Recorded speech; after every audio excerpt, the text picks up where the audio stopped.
Hello ladies and gentlemen, my name's Ben Robbins from the Lost World of Movie Props. I'm here with AEW star Sadie Gibbs. How are you doing? I'm good. It's my first Comic Con. Your first Comic Con today? Yeah, first ever. Awesome, fantastic. Yeah. How's it been today then? I mean, I've only been here an hour. Yeah. It seems quite quiet at the moment, but yeah, it's good. It's good. I mean, currently you are suffering from an injury on your knee. So how's the knee doing? How's it going? Not great. It was doing really well, and then I pushed it too far again because I was hoping to get back in the ring without surgery. Yeah. And it just ballooned up overnight. So. Awesome. I might have done another ligament, but let's hope not. Let's hope not. No. So, I fractured all the vertebrae in my neck doing wrestling when I was younger, about 10 years ago. So I know what it's like to have an injury in the ring. Yeah, it's so risky. This is the thing, when you're going to do something of risk, it's what it is. But it puts a lot into perspective when you get injured. You have to dig deep because it's kind of ego crushing a little bit. You think you're a superhero or what, and then you have to come back a little bit and ground yourself and then build yourself back up again from the inside out. So it can be quite... Of course. Yeah, but it's good. Yeah. It's good. I mean, I've been refereeing in the wrestling business for about 10 years now. Yeah. So how long have you been in business for? All in all, with time out as well, nearly coming up to 9 years. 9 years, nice. Yeah, so it's 25. Yeah, so yeah. Oh wow, nearly 10. Yeah. So do you remember the very first time you stepped in the ring and took your first bumps and hit the ropes? It was in the WWE tryout ring. Was it really? Yeah. Jesus. Never done a bump in my life. Your first one's in a WWE tryout ring? Yeah. That's insane, that's mental. Like. Never done a bump in my life. And so was they instructing you on how to do it, or did you just no, went I literally got in and I just fucking threw myself down. And he's going, feed up properly. And I'm like, I don't know what that means. Because I'd never done it. So I was like, what does feet? And then when I got out, I asked the wrestlers in the queue. Yeah. There was a few in there, and they were like, oh, like they taught me in the lineup, but they weren't going to teach me. So it was like I got treated like everyone else, which was great. Wonderful, amazing. Yeah. I remember taking my first bumps and hitting the ropes. The bruise on the side of my back, and just like the next day waking up, everything was just throbbing all over. People say, like, I say, is it fake? Or they go, is wrestling fake? And I'm like, get in the ring, do an hour session. Yeah. And you'll know that it's not. Like everything is, you have to condition your body to it. So I love hitting the ropes. It's like one of my favourite things. Awesome. To be honest, so when obviously starting off in a WWE ring, and obviously you were learning as you went then. So did you find that you were finding it quite natural to learn with the boys and girls, or did you realise, this is going to be a bit more tougher than you realised? I mean, I've come from a gymnast background, so when it comes to discipline and toughness, gymnastics is the foundation, in my opinion. It's any sport where you've been a kid. Like I started gymnastics at 4 years old, so I've been in. I call it. I'd say gymnastics quite emotionally abusive, really. Yeah. So I'm kind of been conditioned to that environment and how. So I think toughness it intrigues me. I'm like, give me more. Yeah. So no, I didn't. I weren't fearful. I was excited. But then, as the industry got going, you start to realise all the political side can be a bit difficult. Yeah, of course. Navigating all that's where it's difficult, and you learn about yourself. So. Yeah, I mean, obviously you've been in AEW as well, so you've been to both brands. So what's the main differences you noticed being in WWE and AEW? Or I mean, I wasn't with WWE. I just had the tryout. Just had the tryout. Yeah. Okay, yeah. I mean, who knows? I was meant to have a second tryout with them, but that was when I was in a bit of a bad place after the pandemic, and I got released, and I just wanted to cut wrestling. I don't know. I needed to block it off for a bit. Of course, yeah. So I didn't go to the tryout, the second one. But AEW was I mean, we were the first signees, so I'm imagining it's changed a lot, but it was like a family. It was amazing. Awesome, it was cool.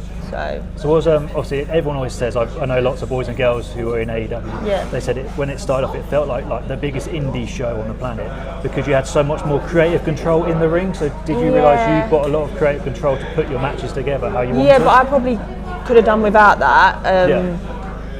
I was so new. I was still very green, if I'm being honest, when I got signed, and I weren't ready. So I probably could have done with a bit more micromanaging, but at the same time, I weren't ready to be at that point when I got there. So it taught me a lot. And then, the journey is all about who you become and how you... So I would say the creative control is amazing when you have the confidence and you know yourself and you know your character. But when you're learning all of that, it can be really intimidating because you're like, oh shit, and if you're not ready, you're gonna get swallowed up. So did you find at AEW, obviously like you said, it was a bit of a challenge, but with putting matches together, did you kind of let the other wrestler lead on how to put a match together, or did you throw a lot of your own stuff in as well? I think because I lacked confidence, I probably weren't like I am now. Like I know my shit now. Awesome, I know my moveset. I know what I'm not going to let that change. I know where it goes in, how it fits in, and whereas back then I didn't really have the psychology. It hadn't clicked. So no, I think back then I probably would have let myself be navigated more by other people. Now, no. So what's it like going out through the Titantron, out through Gorilla AEW and seeing the audience, because it's such a big setup? Do you know what? If I go back to all of that, I feel like I weren't there. I was disassociated, like it was all surreal, and that if I was to go and experience it now, I probably would absorb it more, whereas I think I was riddled with anxiety that I was just so disassociated from experiencing all that because of the fear was so big. Like, whereas now it would be like, wow. Awesome, but I think back then it was just like anxiety riddled. I think that's why I came away from it for so long. It traumatized me. I say traumatized me, that I had a lot to overcome to come back. It made me realise how much I didn't know myself, really. I mean, I recently, a couple of years ago, I did a spot with Grado and Enzo, and they wanted me to stone cold stunner them both in the ring, so it was a draw, the match, and I was refereeing it, and they're like, go full stone cold. And it isn't until I watched the footage back I realised what I did, because like you said, the worry and the stress of like, I've got a spot to do. You're not there. You're just not there. It, like. Yeah, you can't explain that feeling, but people know if you've been there, but you're not there. It's like, you're disassociated from the moment. It's so weird, but I mean, I'm going to post this, obviously this footage on History of a Wrestler. I've got lots of people following me on my social medias who are lots of trainees, because I work a lot of trainee shows refereeing, and a lot of them come to me for tips and advice now. I mean, so what tips and advice can you give to any trainees, low level, middle level, maybe even some that are starting to turn pro, that are looking to take the next step? Learn yourself.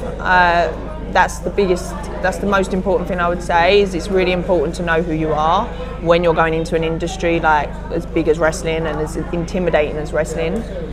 You are a brand, so brand yourself and don't be afraid to be seen as who you are, because that's what being a wrestler is. It's being everything that you can't be in the real world, right? Exactly, it's being everything to another level, and shine in your own way. Don't wait for permission.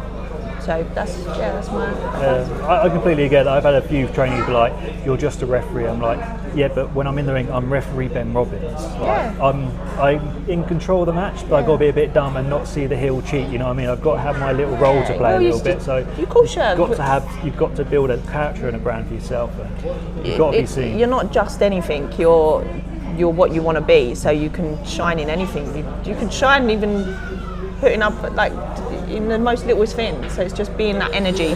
I think bringing your energy is so important, and not shrinking when you're in an environment where you feel like there's bigger characters, knowing that your character is worth that. Everyone's got something to bring, everyone. So but that's amazing. Thank you so much for talking to me very quickly today. It was just a short little interview, and it's nice to meet you. Stay undefinable. Awesome, that's perfect. Thank you so much.